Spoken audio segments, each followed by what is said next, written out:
Hi. இன்று பிறந்த நாள் மற்றும் திருமண நாள் காணவிருக்கும் அனைத்து உறவுகளுக்கும் இனிய பிறந்த நாள் மற்றும் திருமண நாள் நல்வாழ்த்துக்கள்.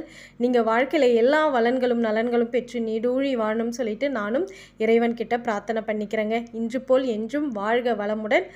வாங்க வீடியோக்குள்ளே போகலாம். இது பார்த்திங்கன்னா நேற்று நான் வைகாசி விசாகத்துக்கு நம்ம வீட்டில் முருகருக்கு பண்ண பூஜையை தாங்க நான் உங்களோட ஷேர் பண்ணியிருக்கேன். நேற்றே நான் பிரம்ம முகூர்த்த பூஜையில் சொல்லியிருப்பேன் எனக்கு நிறைய கிச்சனில் வேலை இருக்குங்க அப்படின்னு சொல்லிட்டு. ஏன்னா பூஜை சாமான் தேய்க்கிற வேலை, இந்த ஷெல்ஃபெல்லாம் க்ளீன் பண்ணுற வேலை, இதெல்லாம் நிறையவே இருந்துச்சுங்க. இது கூட நம்ம கை கால் தான் சும்மா இருக்காது இல்லைங்களா.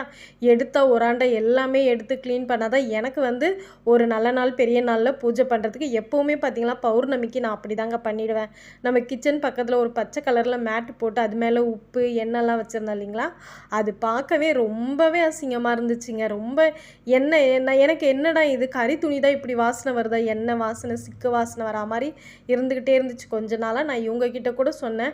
இவங்க சொன்னாங்க, இல்லவே உனக்கு வேறு வேலை இல்லைல்ல, அதனால் அதை க்ளீன் பண்ணுறதுக்காக இப்போ நீ இதெல்லாம் சொல்லிகிட்டு இருக்க அப்படின்னு சொல்லி கிண்டல் பண்ணாங்க. அதுக்கப்புறம் பார்த்திங்கன்னா நான் அதை தான் எடுத்து பார்த்தா அதுதான் அப்படியே ஸ்டிக் ஆகி இருந்துச்சு. அதெல்லாம் எடுத்து போட்டுட்டு மறுபடியும் நான் பழையபடியே நியூஸ் பேப்பர் தாங்க எல்லா இடத்துலையும் போட்டு கிச்சன் ஃபுல்லாகவே நேற்று க்ளீன் பண்ணேங்க. நேற்று ஒரு 9 மணிக்கு சாப்பிட்டுட்டு வேலை ஸ்டார்ட் பண்ணது தான் எனக்கு 6 மணி வரைக்குமே வேலை இருந்துச்சுங்க. இங்கேயுமே பார்த்திங்கன்னா ரொம்ப அழகாக நான் ஷெல்ஃபெல்லாம் தொடச்சி விட்டு அரிசி மாவில் கொஞ்சமாக அத்தர் ஜவ்வாது பன்னீர் கலந்து கோலம் போட்டு வச்சுருக்கேன். முருகப்பெருமான் கிட்ட பார்த்திங்களா ஓம் சரவண பவ அப்படின்னு சொல்லிட்டு ஸ்டார் கோலம் போட்டு வச்சுருக்கேன். விநாயகர்கிட்ட குட்டியாக ஒரு பூ வரைஞ்சிருக்கேன். குபேரரும் பெருமாளும் இருக்கிற இடத்துல நான் குபேரர் கோலம் தாங்க போட்டு வச்சுருக்கேன். மகாலட்சுமி தாயாருக்கு தாமரை எப்போவுமே அங்கே நான் தாமரை தான் வரைஞ்சி வைப்பேன் இல்லைங்களா, அதை தான் நான் வரைஞ்சி வச்சுருந்தேங்க. ரொம்பவே நீட்டாக இருக்கு இல்லையா பார்க்கவே. நிறைய இந்த சைடு அந்த சைடெல்லாம் இந்த கோவிலில் கொடுக்குற பேப்பர்ஸு லேமினேஷன் ஸ்டிக்கர்ஸ்லாம் நான் ரொம்ப ஸ்டிக் பண்ணி வச்சுருப்பேன். ஸோ அது எல்லாமே எடுத்துட்டேங்க. எடுத்துகிட்டு ரொம்ப நீட்டாக இன்னும் ஒரு ஷெல்ஃபு கூட இருந்தால் நல்லா இருந்திருக்கும் அப்படின்ற மாதிரி இருந்துச்சு. ஆனால் இருக்கிற இடத்துக்கு ஏற்ற மாதிரி வச்சுக்கலான்னு சொல்லிட்டு எல்லாமே எடுத்துகிட்டு ரொம்ப தேவையான ஃபோட்டோஸ் மட்டும்தான் வச்சுருக்கேன். குட்டி குட்டியாக ஸ்டாச்சூஸ்லாம் வச்சுருந்துருப்பேன், நீங்கள் பார்த்துருப்பீங்க.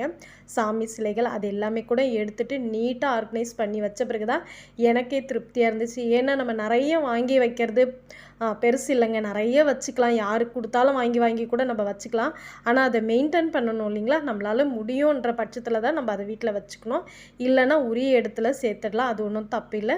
முருகருக்கு பார்த்திங்களா வேலுக்கு அபிஷேகம் பால், அதுக்கப்புறம் பால் பண்ணலை, மஞ்சள் சந்தனம் விபூதி அபிஷேகம் தாங்க பண்ணியிருந்தேன். பால் வச்சுருந்தா ரொம்ப நல்லது. நைவேத்தியம் பார்த்திங்களா மாம்பழமும் தினை மாவு லட்டும் தாங்க வச்சேன்.